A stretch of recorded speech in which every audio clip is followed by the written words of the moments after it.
के ऊपर आज कल हमारे स्वास्थ्य मंत्री सौरभ जी ने मीटिंग ली थी पूरे स्वास्थ्य मंत्रालय की सभी एक्सपर्ट्स की। आज मैंने उसके ऊपर मीटिंग ली।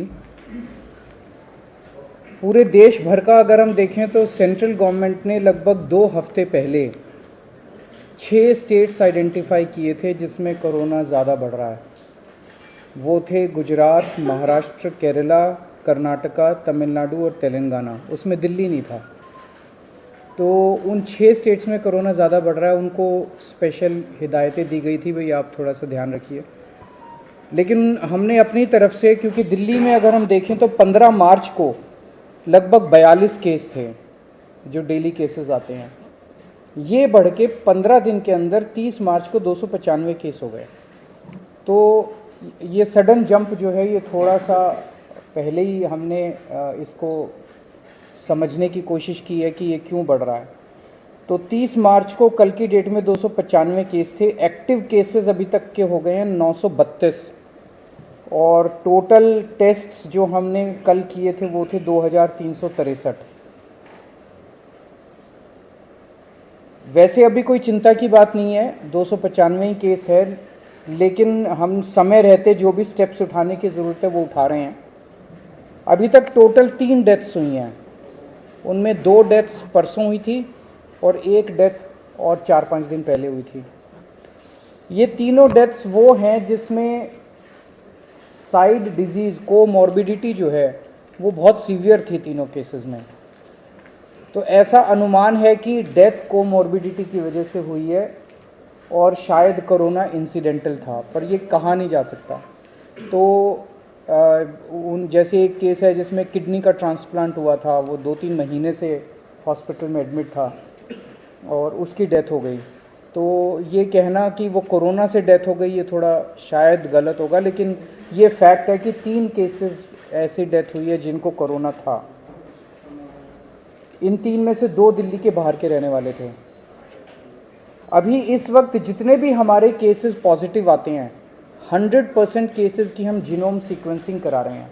उसका हमारा मकसद ये है कि अगर कोई भी नया वेरिएंट अगर निकल के आए तो हमारे को पहले से पता चल जाए कि कहीं कोई चिंता का विषय तो नहीं है।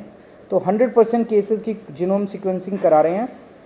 इस वक्त जो सबसे प्रिडोमिनेंट वेरिएंट आ रहा है वो है XBB 1.16। लगभग 48% केसेस में ये वाला वेरिएंट है और जो बाकी भी हैं उनमें भी इसी वेरिएंट के कुछ सब वेरिएंट्स हैं। इस वेरिएंट की 3 क्वालिटीज़ हैं। ये वायरल बहुत तेज़ी से हो रहा है, बहुत तेज़ी से फैल रहा है, लेकिन ये सीवियर नहीं है बिल्कुल भी। ना तो इसमें कोई तेज़ सिम्टम्स हैं और ना ही इसमें ज़्यादा हॉस्पिटलाइजेशन की ज़रूरत है और ना ही इसमें डेथ्स की ज़्यादा चिंता है। तो सीवियरिटी इसकी कम है, लेकिन इवेजन टू इम्यूनाइजेशन है कि अगर आपने वैक्सीन भी लगवा रखा है तो ये उसकी परवाह नहीं करता, ये उसके बावजूद भी ये इन्वेड कर जाता है। एक जो हम लोग दिल्ली में कर रहे हैं कि सीवेज जो है उससे हम एडवांस में पता करने की कोशिश करते हैं कि कहीं कोरोना तो नहीं आ रहा।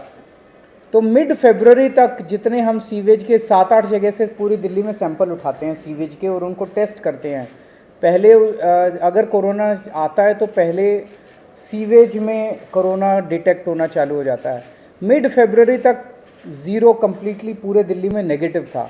उसके बाद से धीरे धीरे पॉजिटिव कुछ सैंपल्स में आना चालू हुआ और पिछले 15 दिन में अब ये सीवेज में पॉजिटिव इसके वो निकल के आ रहे हैं। हमारी इसको लेके पूरी तैयारी है। वैसे तो कोई भी चिंता करने की ज़रूरत नहीं है, बहुत कम अभी केसेस हैं और कोई सीवियरिटी भी नहीं है, लेकिन तैयारियों को देखते हुए हमारी 7,986 बेड्स हमारे अभी तैयार हैं कोरोना के लिए।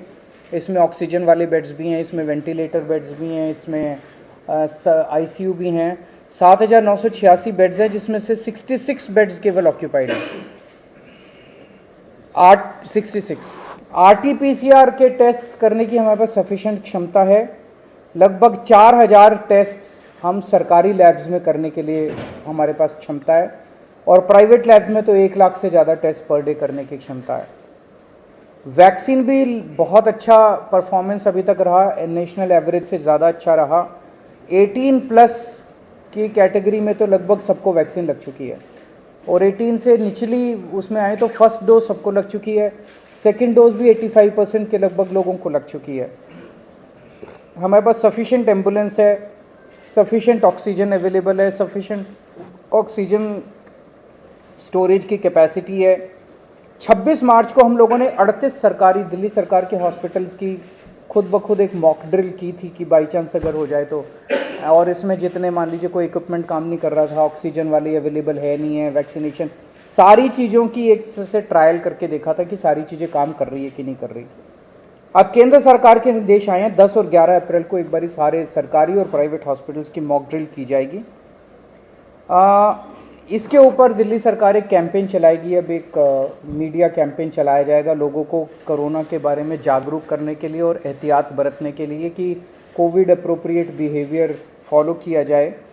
एयरपोर्ट के ऊपर 2% के लगभग पैसेंजर्स को रैंडम टेस्टिंग की जा रही है, और जितने भी दिल्ली सरकार के हॉस्पिटल्स हैं सबको बोल दिया गया है कि आइसोलेशन वार्ड्स कोरोना पेशेंट्स के लिए रखे हैं।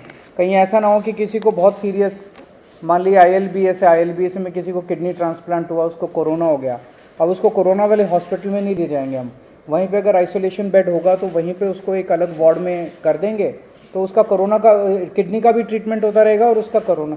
तो हर अस्पताल के अंदर एक आइसोलेशन वार्ड की तैयारी की गई है। जितने सारी केसेस हैं एक्यूट रेस्पिरेटरी डिजीज़ वाले, उनमें जैसे ही मरीज एंटर करता है हॉस्पिटल में उसको तुरंत मास्क दे दिया जाता है, उनको 100% उनके टेस्ट्स किए जा रहे हैं। और जितने इन्फ्लुएंजा वाले लाइक सिम्टम्स वाले पेशेंट्स हैं उनको 5% उनके रैंडम टेस्ट किए जा रहे हैं। तो ओवरऑल दिल्ली में लोगों को घबराने की ज़रूरत नहीं है। सरकार पूरी तरह से नज़र रखे हुए और सरकार पूरी तरह से किसी भी इवेंचुअलिटी को फेस करने के लिए तैयार है।